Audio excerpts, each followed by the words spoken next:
बिस्मिल्लाहिर्रहमानिर्रहीम। अस्सलाम वालेकुम टू ऑल फ्यूचर डॉक्टर्स। आज सेल बायोलॉजी का एक अदर इम्पोर्टेंट टॉपिक डिस्कस करते हैं, एंडोप्लाज्मिक रेटिकुलम।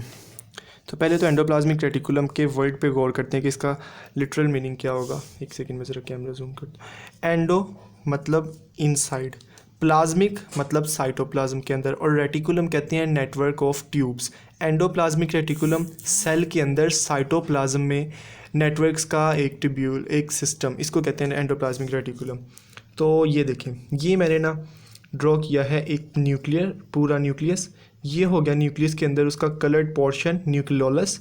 ये न्यूक्लियोलस के इर्द गिर्द आपके पास आ गए न्यूक्लियर मेम्ब्रेन। अब इस न्यूक्लियर मेम्ब्रेन के अंदर है माइन्यूट न्यूक्लियर पोर्स।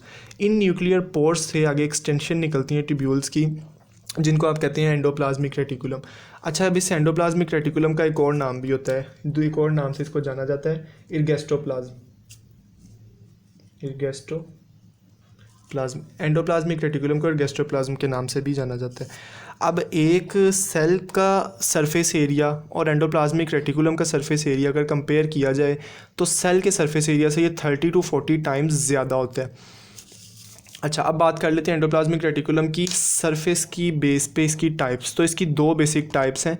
एक आपके पास आ जाता है स्मूथ एंडोप्लाज्मिक रेटिकुलम और दूसरा आ जाता है रफ़ एंडोप्लाज्मिक रेटिकुलम।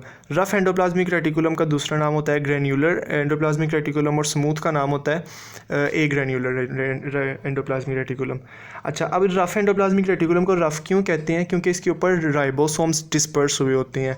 राइबोसोम्स का जब टॉपिक पढ़ाया जाता है ना यूजुअली, तो उसमें ये दो बातें बताई जाती हैं कि या तो राइबोसोम किसी ऑर्गेनेली के साथ बाउंडेड होते हैं, नंबर वन, या साइटोप्लाज्म में फ्रीली फ्लोट कर रहे होते हैं। तो वो जो ऑर्गेनेली है ना जिसके साथ राइबोसोम बाउंड होते हैं, वो है एंडोप्लाज्मिक रेटिकुलम। एक और पॉइंट मैं यहाँ पे बताता चलूँ कि ये जो मैंने पोर्शन बताया न्यूक्लियस के अंदर, न्यूक्लियोलस, ये न्यूक्लियोलस फैक्ट्री होती है राइबोसोम्स की। यहाँ से राइबोसोम्स बनते हैं और बन बन के स्प्रेड होते जाते हैं एंडोप्लाज्मिक रेटिकुलम के फर्स्ट पोर्शन पे, जिसको आपने रफ एंडोप्लाज्मिक रेटिकुलम के नाम से इलेबोरेट किया। उसके बाद इसकी आगे फर्दर एक्सटेंशन होती है स्मूथ एंडोप्लाज्मिक रेटिकुलम, जिसके ऊपर राइबोसोम्स नहीं होते और अपीयरेंस की वजह से इसको स्मूथ कहा जाता है।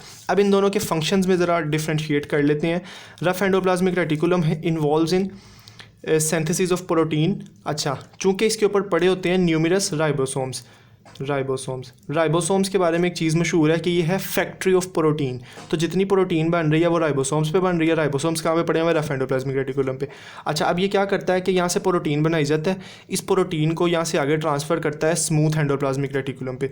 स्मूथ एंडोप्लाज्मिक रेटिकुलम पे ये प्रोटीन वेसिकल्स की फॉर्म में बाहर मूव करती है। अब यहाँ पे ये दो काम होते हैं, या तो ये सेल से बाहर चली जाती है जहाँ पे इसकी ज़रूरत हो, या फिर सेल के अंदर ही जो प्रोटीन रिक्वायरमेंट्स होती हैं उनको ये कंप्लीट करता है। अगला पॉइंट आ जाता है ट्रांसपोर्ट ऑफ प्रोटीन इनसाइड और आउटसाइड सेल, ये जो हमने डिस्कस कर लिया। उसके बाद है सिर्फ ये प्रोटीन को बनाता नहीं है बल्कि उसको स्टोर भी करता है। अच्छा, अब जो हार्मोन्स होते हैं ना, काफ़ी सारे हार्मोन्स होते हैं जो प्रोटीन इन नेचर है। फॉर एग्जांपल इंसुलिन, ग्लूकागॉन, ये अमाइनो एसिड और प्रोटीन इन नेचर होते हैं, पॉलीपेप्टाइड। तो ये हार्मोन्स की सिंथेसिस जो है ना मोस्टली ये भी आपके पास रफ एंडोप्लाज्मिक रेटिकुलम पे ही हो रही होती है। उसके बाद बात करते हैं स्मूथ एंडोप्लाज्मिक रेटिकुलम के फंक्शंस की। तो इसमें बड़ा ना एक मेजर फंक्शन है इसका कि ये लिपिड की मेटाबॉलिज्म और लिपिड की सिंथेसिस में इन्वॉल्व होता है। दूसरी चीज़ modification of substances. Modification of substances क्या होता है, इस पॉइंट को मैं यहीं पर छोड़ रहा हूँ, इसको आगे जाके डिटेल में डिस्कस करते हैं। ट्रांसपोर्टेशन ऑफ मटेरियल तो यहीं से समझ आ गया कि जब प्रोटीन पीछे से बन के आई तो इसने इसको पैक किया और आगे ट्रांसपोर्ट कर दिया वेसिकल्स की फॉर्म में। और detoxification, harmful material, toxic materials की डिटॉक्सिफिकेशन करता है। अच्छा, अब एक सेकंड के लिए यहाँ पे पॉज लेते हैं और देखते हैं कि ऐसे बॉडी के कौन से सेल्स हैं जहाँ पे रफ एंडोप्लाज्मिक रेटिकुलम की अबंडेंस ज़्यादा है और ऐसे कौन से सेल्स हैं जहाँ पे स्मूथ एंडोप्लाज्मिक रेटिकुलम की अबंडेंस ज़्यादा है। चूँकि इसका काम क्या है, डिटॉक्सिफिकेशन और लिपिड मेटाबॉलिज्म, तो ये सेल्स ज़्यादा अबंडेंट मिलेंगे आपको रफ एंडोप्लाज्मिक रेटिकुलम के ऑर्गेनेली जो है लिवर सेल्स में ज़्यादा अबंडेंट मिलेगी। सिमिलरली अगर यहाँ पे देखें प्रोटीन, तो प्रोटीन हमारे पास सबसे ज़्यादा बॉडी के किस ऑर्गन में होती है? So that are your muscles में ज़्यादा कंसंट्रेशन में रफ एंडोप्लाज्मिक रेटिकुलम मिलेंगे। उसके बाद क्वेश्चन आ जाता है सिस्टर्नी क्या है। अभी जैसे मैंने 1 मिनट पहले बात की कि जो एंडोप्लाज्मिक रेटिकुलम है ये फ्लैटेंड सैक लाइक ट्यूब्स होती हैं, तो इन ट्यूब्स के नेटवर्क को हम कहते हैं सिस्टर्नी। अच्छा, सिस्टर्नी से रिलेटेड ही ना मिलता जुलता एक लफ्ज़ होता है क्रिस्टी। क्रिस्टी कहते हैं माइटोकॉन्ड्रिया की इनर मेम्ब्रेन की फोल्डिंग्स को। ये इंशाल्लाह माइटोकॉन्ड्रिया वाले टॉपिक में हम डिस्कस करेंगे डिटेल से। तो इस वक्त आपने क्रिस्टी याद रखना है, sac of flattened tubules of endoplasmic reticulum. So this is all what I have to से।